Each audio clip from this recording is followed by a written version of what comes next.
How to Find Talent and A-Listers with Cord Coslor. We have a great guest today. Welcome to Someone Gets Me.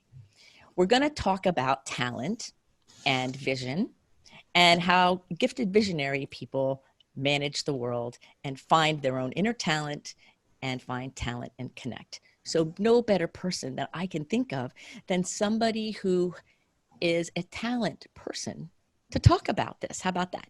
So here you go. I want to introduce you to my new friend who lives not too far from me here in Florida, Cord Coslor. Welcome, Cord, to the show. Well, hi, Diane. Thanks so much for having me. Yeah, and we are close to one another. I'm in Southwest Florida, just south of you from what I understand. Yes, we're about Yeah, two hours from each other, 2.5 yeah, hours, and on the beautiful west coast of Florida, on the Gulf of Mexico, and enjoying this great weather we're having. And absolutely. I'm It's excited. beautiful.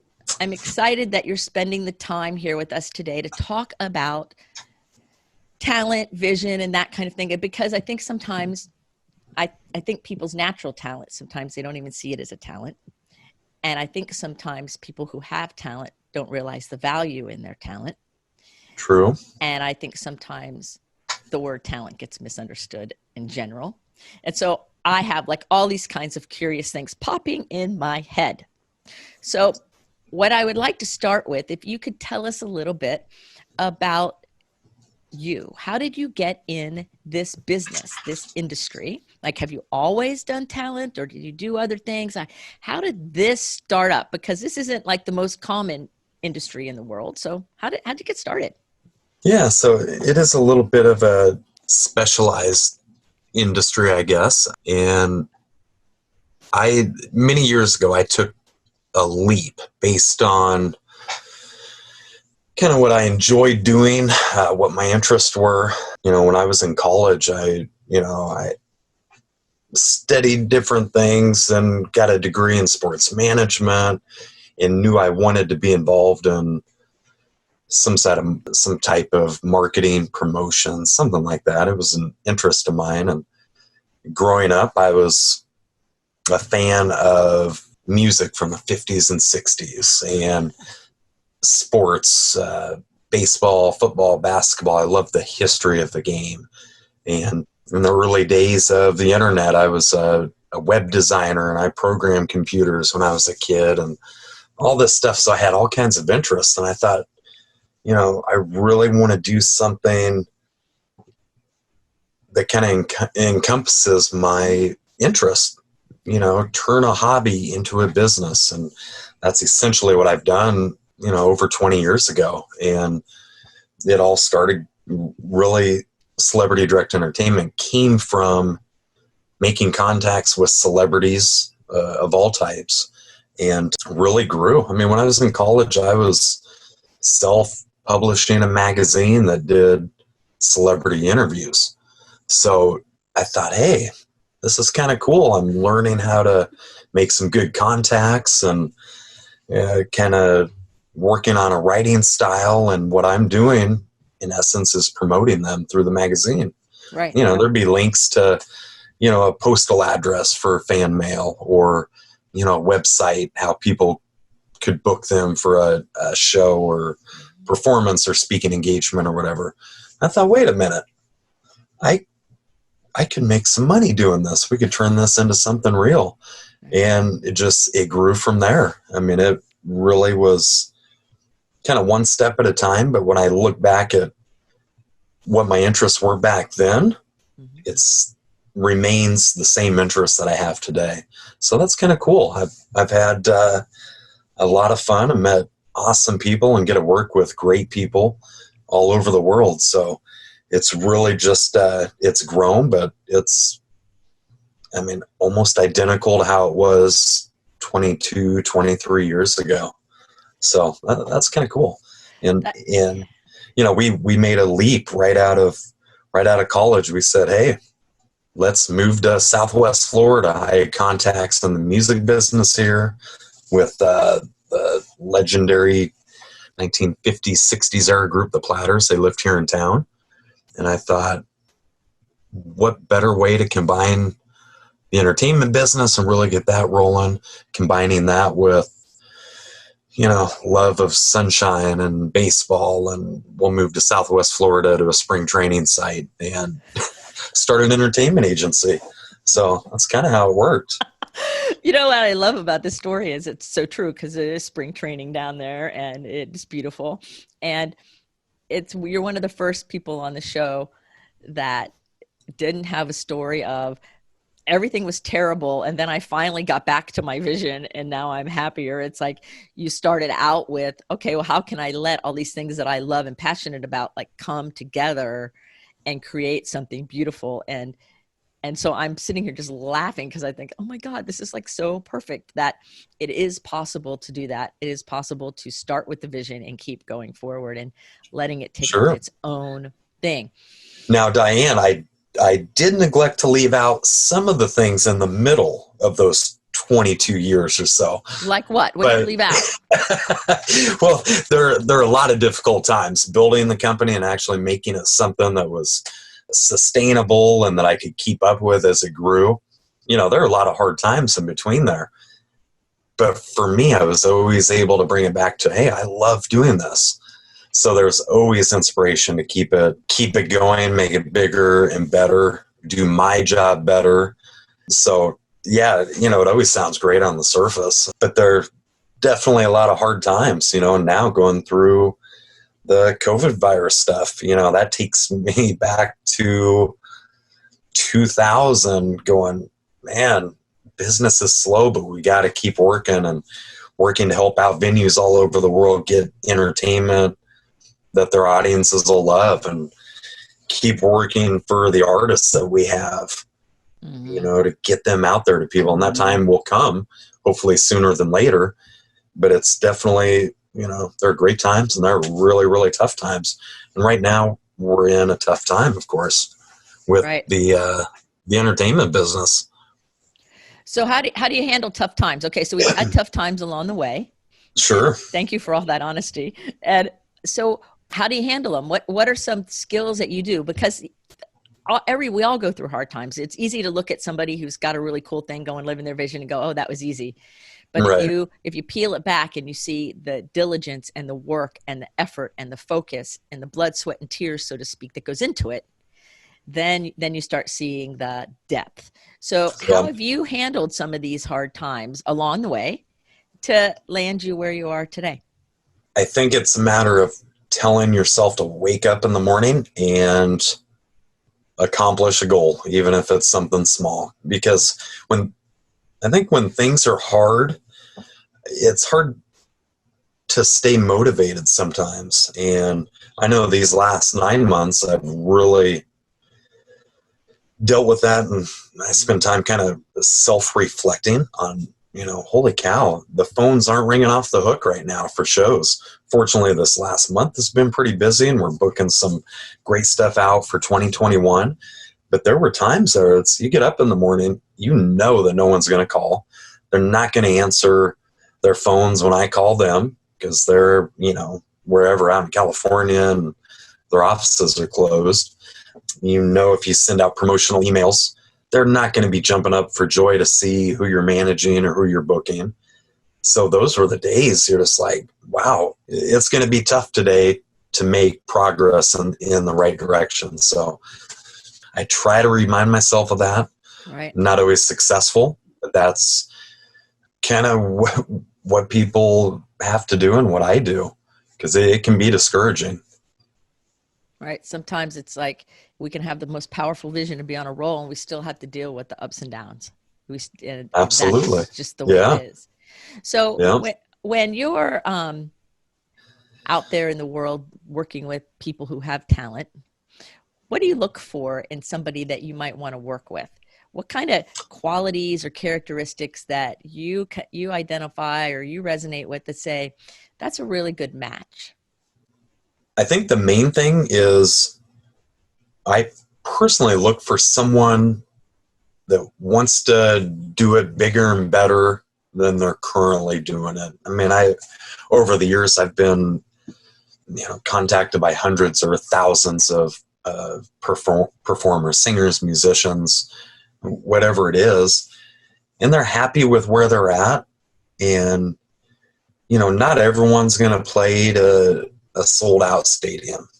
They just won't. They may have the talent, but they don't have the machine behind them to make that happen. But a lot of people are happy with just doing what they're currently doing.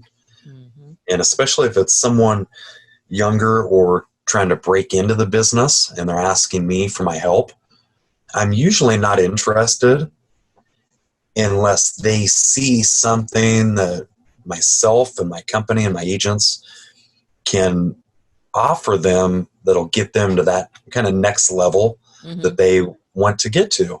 And a lot of times I'll be contacted by people. They say, hey, we're doing this, this, and this. Do you want to help out with bookings? And I look at the overall picture and I'm like, well, no, because you're kind of happy with where you're at. You don't really need me at this point. I'm just going to be someone extra, and it'll be more difficult for me to actually help that entertainer. And it'll be difficult, for the two of us to come together for that big vision if they don't have it. If they're content, it'll be next to impossible for me to hold their hand and make them into something bigger and better. And that's the same with new artists, and also with kind of what our bread and butter is with some of the nostalgia acts, as I call them. We book a lot of acts from the 60s and 70s and 80s and even earlier than that. And, these are all people that have had successful careers or did when their records were current. And so what I try to do is keep them, in the public eye. They still have a fan base. Their music is still amazing. They love interacting with fans. But if they have a tour schedule that they don't really want to add anything to, and they feel like the way their show is or what they're doing is as good as it's going to get, they probably don't need me.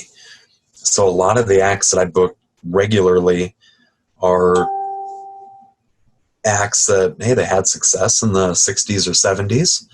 And a lot of those middle years there may have been tough, and now there's a huge resurgence on the nostalgia market, pre-COVID anyway, and I know it'll come back.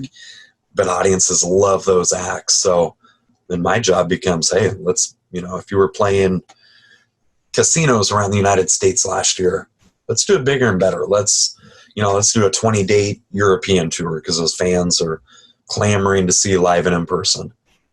And then that's what we do. So that's kind of what I look for personally in acts that I'm interested in working with, or those acts that might be interested in working with us.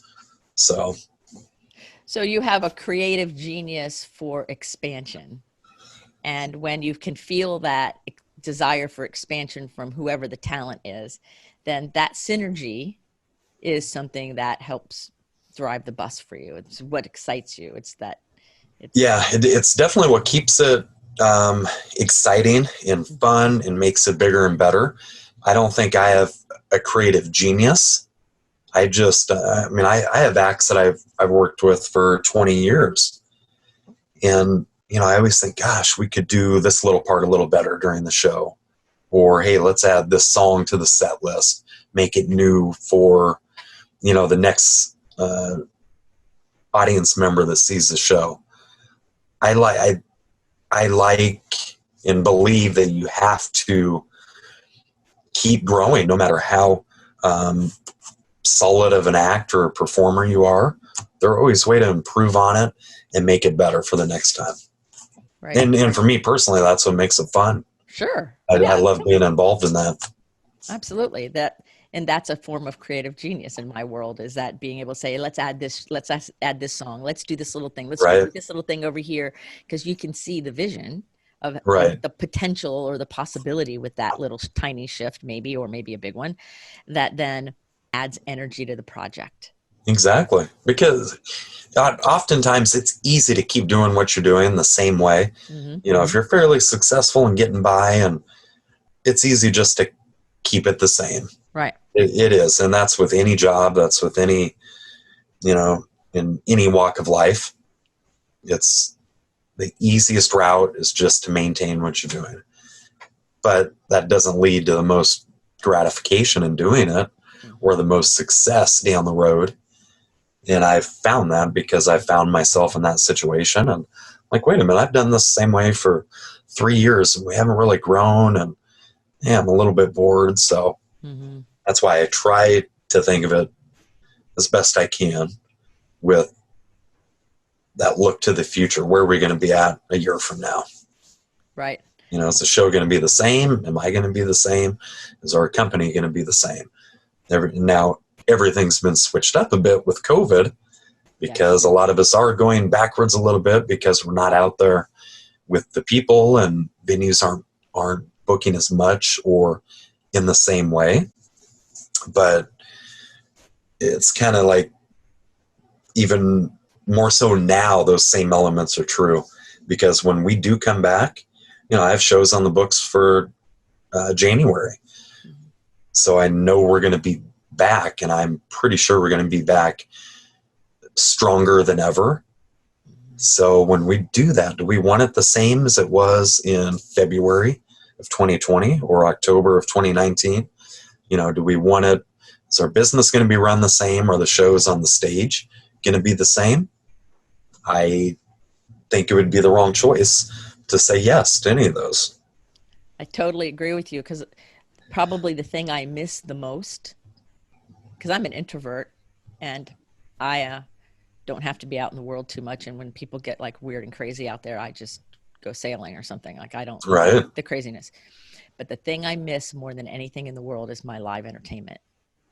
Sure. And not being able to go to the theater and to like intimate concerts and things like that, where I just really can enjoy music, has been a really big loss for me. And I think it's true for a lot of people. So I think that, when we do get to hang back out in theaters again and listen to live music and go to the theater, there will be a resurgence, because I'm not the only one feeling this way. Absolutely. Yeah. And entertainers too. I work with a lot of people who are on stage, and that's one of the things that we've been talking about is, a couple of them have done like concerts over Zoom and things like that, electronic, but there's no audience. And so there's that energy exchange is void. Yeah, exactly. The feedback, I think what drives, most artists on any type of stage is feedback from the audience. So even in today's little world of virtual concerts, through Facebook or Zoom or whatever it is, there's no immediate feedback from the audience, and that's what drives the performers on stage. So it's definitely a lot different. Yeah. Yep. So I can't wait. I'm glad to hear that you're booking things in January. That gives me hope. Yes. Yeah. And just in general, like hope, like please. Right. Right. So what do you do for fun? For fun. Oh, goodness. Like for your own enjoyment, your own personal enjoyment and fun. Like you have this really cool company and get to be around really amazing people and you get to be creative. And so it's also stressful. And And so what do you do for fun? What do you enjoy?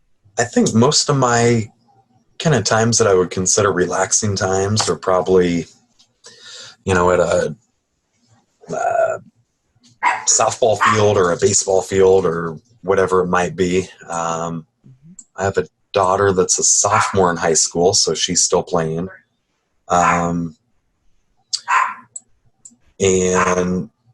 I think that's some of the most relaxing times. Oh, hold on a second. I have a FedEx guy here, and I have a puppy going crazy right now. And a dog going crazy now.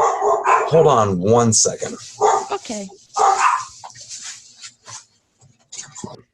No worries. That's what the pause button and editors are for. So for fun, I think we end up at a softball field oftentimes. And I have my second oldest daughter, she coaches high school softball. The youngest one is still playing at a high level. We have 2 grandkids. That is a lot of fun when we're hanging out with them. Unfortunately, my 2 older kids, they all still live in town here, so they're close by. So I think that's usually what we do with fun, something related to the kids and hanging out here in town somewhere. Oh, that's fun, and nice and relaxing and having good connections, that Oh always yeah, yeah. matters. And and I have a couple hobbies that I still do on the side. I mean, it's kind of weird, but I um, collect vintage computers and software, and I don't have much time for that. At least pre-COVID, I didn't, but I still enjoy it. Um, I'm still kind of into that and collect a lot of memorabilia from music and sports, and so that's kind of fun stuff, especially during a pandemic when there's not much else going on and you can't get out in the world much. So Yeah, yeah, that's fun. I think there's great value and energy in history, like the history of the art or the history of the craft or the history right. of the fill in the blank, right? Oh yeah. Um, and one of my other podcasts is called Sailing Legends, and it's all about collecting the sailing stories from all of us that Oh really? are part of the history, and having people tell the story. And I think there's a great value in that, in preserving history and preserving the story of the journey, whatever that may Right. look like. And so those, I think those are great things to do personally. And along those lines, that's what's so fun about my job and what I do. I mean, I'm working with the acts that growing up I was a fan of, and Nice. so I'd study the history of the group or the singer or whatever it is, and I get to work with them and kind of continue on that history a bit. So that's really fun for me. It's, hey, I work with the former members of the Beach Boys. So growing up a fan, Hmm. able to, see where they fit in the history, and they played this big show or whatever. I'm like, wow, I'm friends with these guys. These are the guys on stage, and we're able to bring that to current audiences. Um, so all those groups that I grew up loving, I get to work with, and yeah, being kind of a student of the history makes it that much more relevant today, I think. So that's cool.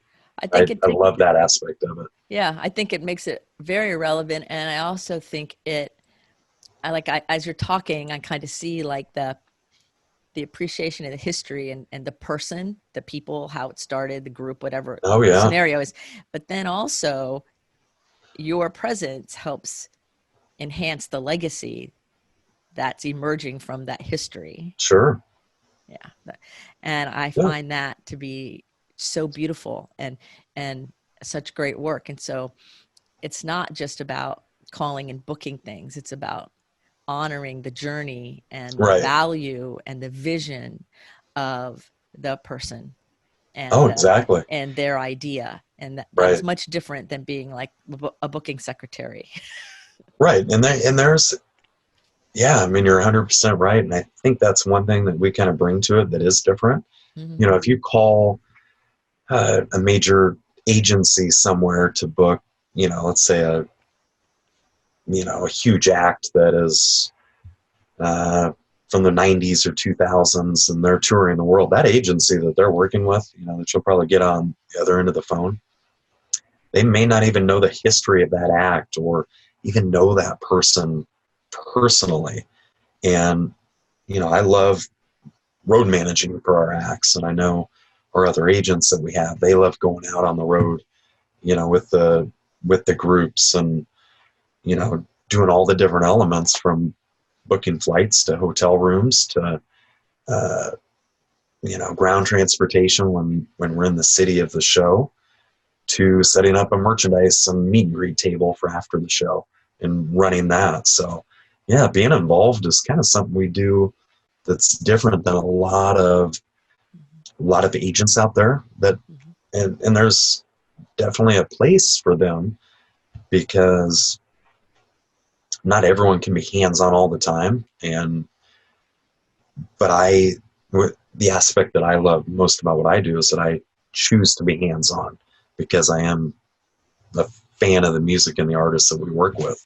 So yeah, it's kind of a neat element, and it translates. If I have a client call me and they're not familiar with the history of the Temptations, for instance, but they know I manage a former lead singer of the Temptations and a Temptations review his group.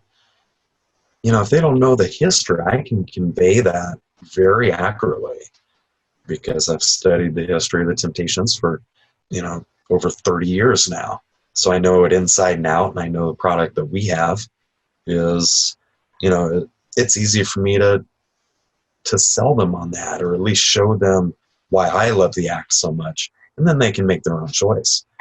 But yeah, I think that personal connection is important, because at the end of the day, the person buying the ticket, going to a festival or a theater or a casino to see that act, they're there because they want to feel connected to it.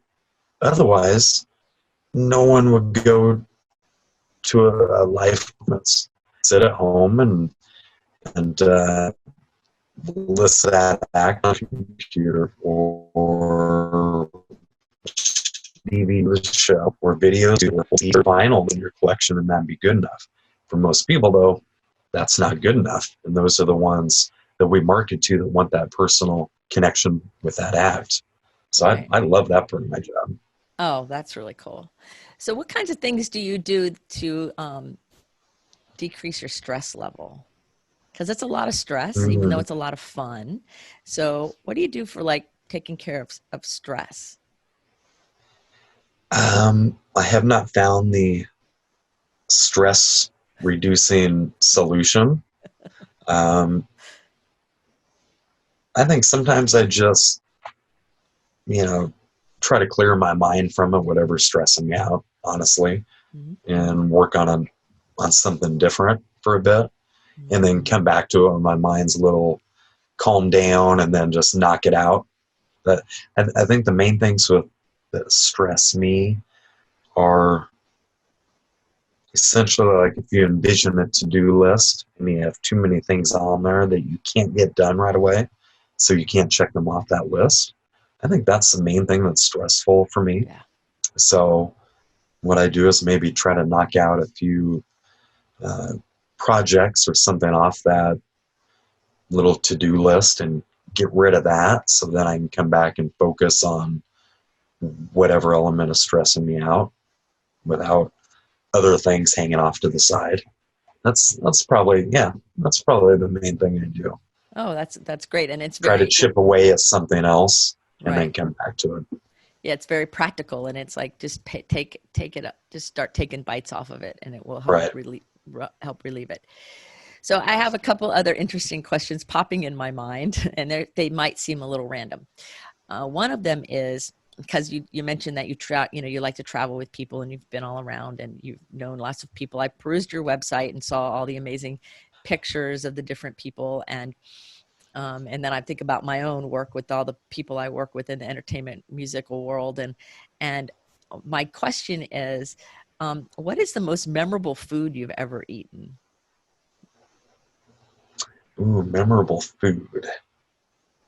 Well, I've got to say I like most all food.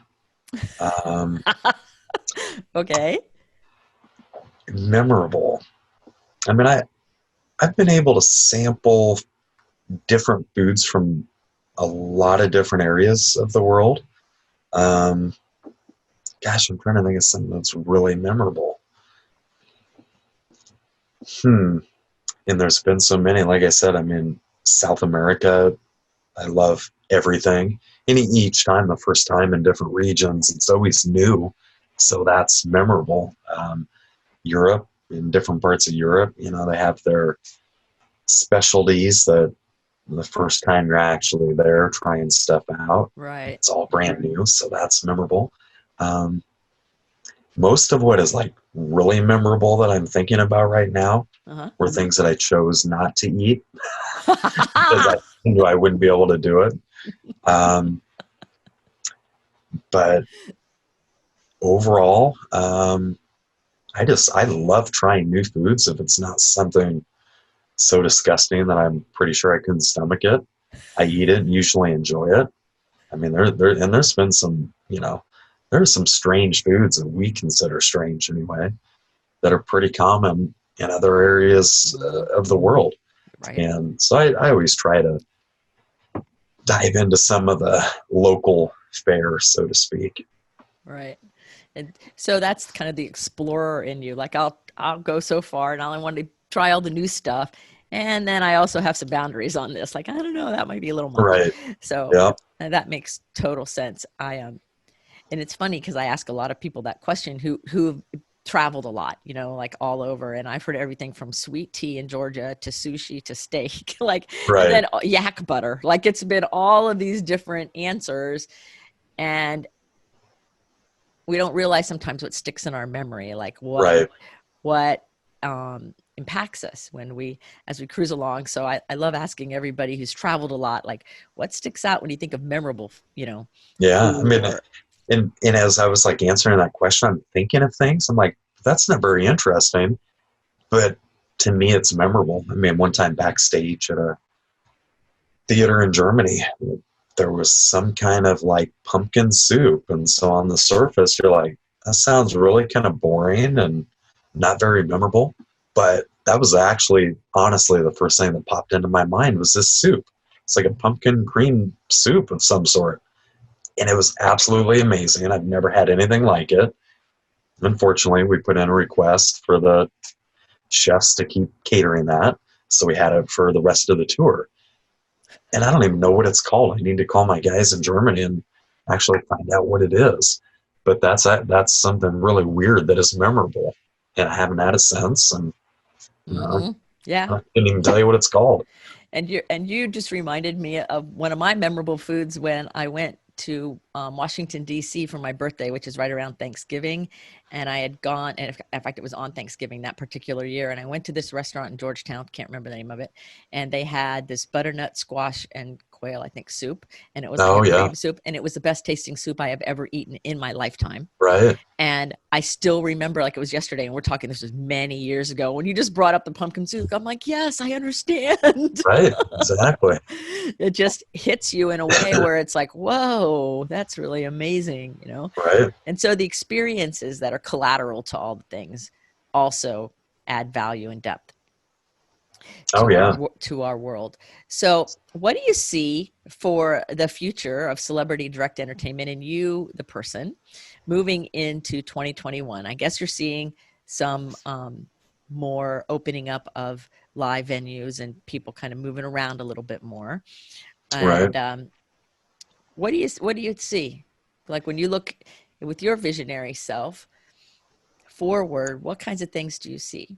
Yeah. So I think, I guess a quick summary would be I'm hopeful the vaccines that are, being distributed are going to be effective, and people are going to have the opportunity to get out and go to live performances, whether it's Broadway or, you know, uh, musicals or theater or musical performances. People will get back out and they'll have missed it for over a year, and it's going to come back bigger and better.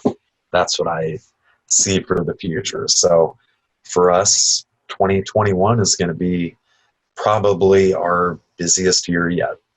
So this would be a way we could say it's, we hope you've rested up during all these months because you're about to Exactly. hit the road running. Yeah. Yeah. Oh, I love it. I love it so much. It's like so exciting. So who's your favorite baseball team? Um, Being that you love baseball. Honestly, and Yeah. I'm asked this all the time, I don't really have a real favorite these days. I kind of follow everyone. Growing up in the Midwest, I grew up in Nebraska, so the closest major league team to us were the Kansas City Royals. Right. So, and their AAA team was in Omaha, Nebraska. So I grew up loving them, and I grew up a fan of the New York Mets. So Mm-hmm. that was who my favorite player as a kid played for. But now, like, and I've worked in professional baseball as an umpire and a couple different things. So I don't really have a real favorite. I mean, here in Southwest Florida, of course, I follow the Tampa Bay Rays. And I've worked with that organization and, other teams that have spring training sites in Southwest Florida. But I'm just kind of a fan of the game in general. There's really no one that I'm a diehard fan of more than others. Nice. Yes. I love the game of baseball, and I love it live more than I love it like when I'm watching it on TV Sure. or whatever. Yeah. And I had a friend of mine, this is an aside, but you'll dig it, because she was a Mets fan, huge Mets fan. And she just was just crazy New Jersey, just wild personality. And we went to a Rays game shortly after they came. They were starting, like it was, okay. They were still new kind of, and they had this guy doing this trivia thing in a booth, like see if you could beat this trivia dude. Right. And I said, oh, Kathleen's her name. I said, you could walk all over this guy and spit him out sideways. And she says, probably. So I said, come on, let's do it. And she like totally didn't look the part. And she trumped him on every card. And then she started asking him questions he couldn't answer. Oh, that's funny. Because she was really into the history of the game and all of them. And we were sitting there and she goes, that's Cal Ripken and he's in his streak and this and that. And this person was born in 1957 and they did this, like with every person on the field. Yeah. On both teams. And see, I loved going to sporting events with her, and she did the same thing with hockey, because not only did I learn the appreciation more so of the game and a strategy, right, but also to see and experience that deep love of the history and where they came from, the people. It's not just the game. There's all the energy behind the game. Yeah, exactly. And that's what I love about sports in general is the history and some of the smaller elements that your average person doesn't know about. Right. I mean, I've studied especially baseball history since I was a little kid. So, I would read books and, players' autobiographies that, came out in the 60s and 70s. I'd go to the library and check out these books and read them, and these names would come up, teammates that they had, and they did something cool in a World Series or something that I never heard of. So then I go look up that player, and even people that just had a little cup of coffee in the game and aren't well-known names. I love that little aspect of it, and finding out about that portion of the history of the game, and actually that carries over to what I do in the entertainment business. I love the history of it and learning about the people that have made entertainment grow and go over the years, and the average person doesn't know a lot of individual group members of different groups or things like that. But I love that part of music history as well. So I have a lot of fun with that. Yeah, that's to me, that's where the depth is in the history and the people, and like you said, the not well known parts of it all. Like right. You don't really realize this or that, or don't know that person, or you hear that name and then you start digging in there, and there's another really amazing thing that you didn't know if you're only paying attention to the surface. Yeah. Right. Yeah. Oh, that's amazing. So, was there anything that you wanted to share about on this show that I didn't ask you about yet? No, not really. I don't think so. Gosh, I thought we had a good conversation. Oh, we have more going. I just wanted to make sure. I have two more questions, actually. One of them is, have you ever had to fire an entertainer or a person that you were working with because they were just like incorrigible or rude or whatever, and you're like, I'm not dealing with them? Like, you hear like bridezillas, but have you ever had entertainerzillas? That you've had to fire? Yeah. One of the things that's really important to me is that, the act that I'm working with, one is at least halfway easy to work with, or at least reasonable, and remembers why fans are there watching their show, and, who ultimately is paying their salary or their fee for that performance. So all the acts that I kind of have in-house with Celebrity Direct or acts that I'm friends with. I know they're good people. They're very talented and they love their audiences. And, if all those elements are there, then you can kind of work through other stuff because problems always come up with a booking, or might even be day of show. Something's not right with the sound company or whatever it might be. But if you keep those basic elements in mind and you remember, kind of who's paying your salary and why you're there, then the other things can be worked out. So Right. yeah, I have had bookings that I've done, and after we left the concert, I've told myself I will never work with that person again or that act again, because it was just, in the end, it wasn't worth my little commission. Wasn't fun for me, wasn't fun for the audience. My client at that theater or the festival wasn't fun for them. So I don't really care who you are or were, with what I do. It has to be at least fun for me to be involved in, to continue working with you. And the audience needs to at least be treated with respect, that they're the one buying a ticket, and that trickles down to the performer. So I've had a few that don't remember that. And, I've always said it's easier to cross someone off your list than it is to build a list of everyone that you ever would work with. It's easier to maintain that little shorter list of people not to ever call again. So yeah, that's happened a few times. Yeah, I was wondering about that because, when you're talking about A-lister type people or people that have had a lot of fame, there's a lot of, veil around it and all that kind of energy. Sure. And sometimes that can go sideways. And, oh, yeah. And then other people get drawn in or not or whatever. And so I'm like, I wonder if he's ever fired him. Like, I have fired clients that it just was not a win-win-win any longer for whatever reason. Exactly. And why, keep going after something or working on something that's no fun for anybody.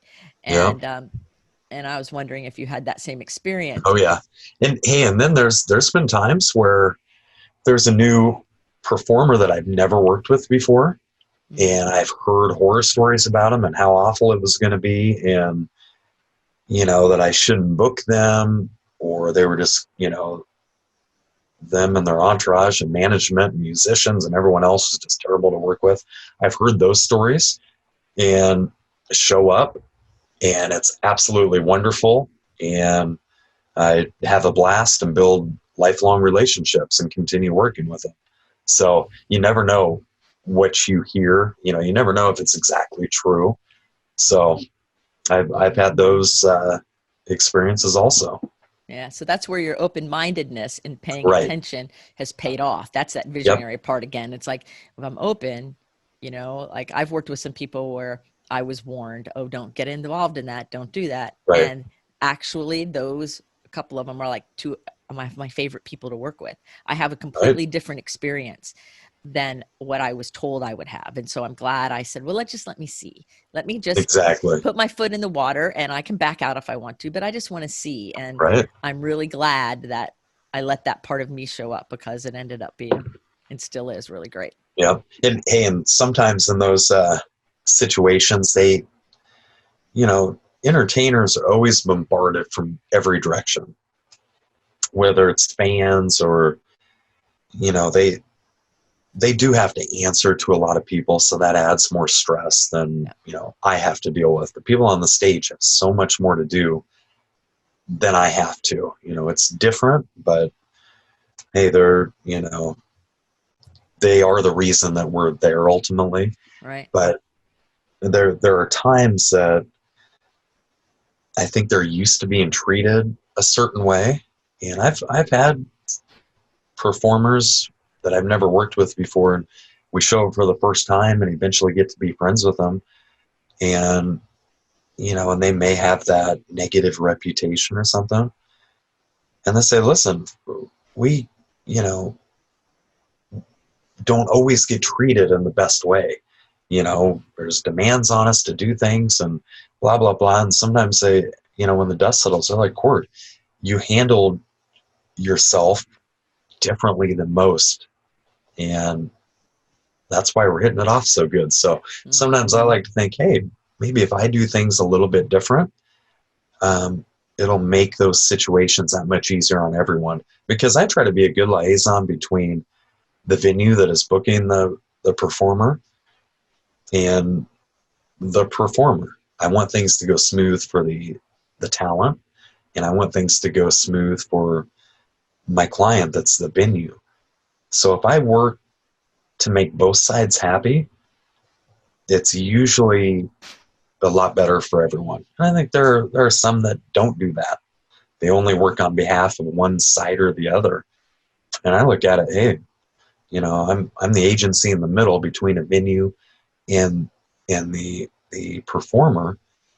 And all three of us, then our ultimate goal is to make sure that the audience, the fourth person who's actually paying all of us to be there, if it goes smooth for that fourth element, the audience, then the venue is going to be happy. They're going to call me again, and then I can call that act again. So I think sometimes if you're just a realist and keep that in mind while you're there, it makes things go better overall.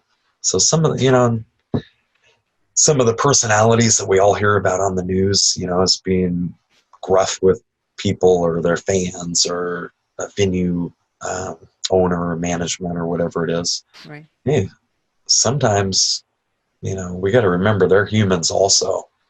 And sometimes that makes a big difference. Right. And like you said, there's a level of stress that a lot of people don't understand. Right. And it's true. There is a level of stress a lot of people don't understand. And it's not that you have to understand the level of stress. It's let's have a little bit of compassion and understanding and work together so that everyone wins. The audience gets what they came for. The performer gets fed in a cool, spiritual, neat way and gets to enjoy their craft in an amazing way. You get to bring the people together. You're like the great connector. I see the little great connector. And then the venue gets the benefit of everybody going, how great that show was at that venue. So exactly. And that's what it's about. When everybody walks away smiling, then that's magical. And that's a win, I think. Right. And I think that's the same for life. I think it's the same for all relationships. When we're connecting different people, or we're connecting ourselves with others, or we're just connecting in general, to pay attention to all the facets of all the people. And that's why I think your love for history sets you apart in some ways, because you understand that deeper part. And that's why I'm so glad to have you on the show, because there's depth and it's a difference than the same old typical thing that we hear about. So I really appreciate your time on the show. Yeah. So I have one last question for you, and then I will thank you for your time, because you've been so generous today. Thank you so much. Let me see, if there was going to be a billboard that we were going to put up and the whole world was going to see this billboard with your quote, Cord Coslor's quote, what would it say? What's your message to the world in a billboard fashion? Oh, goodness. Billboard. So it kind of sounds like one of those "Here Lies" things on a tombstone. You know what? I've never thought about that, so I wouldn't know how it'd be written out exactly on said billboard. I would want people to see or read, or at least to think about me, that I work hard, and I'm passionate about my family, my work, and hopefully it brightened someone's day in all those interactions sometime along the line.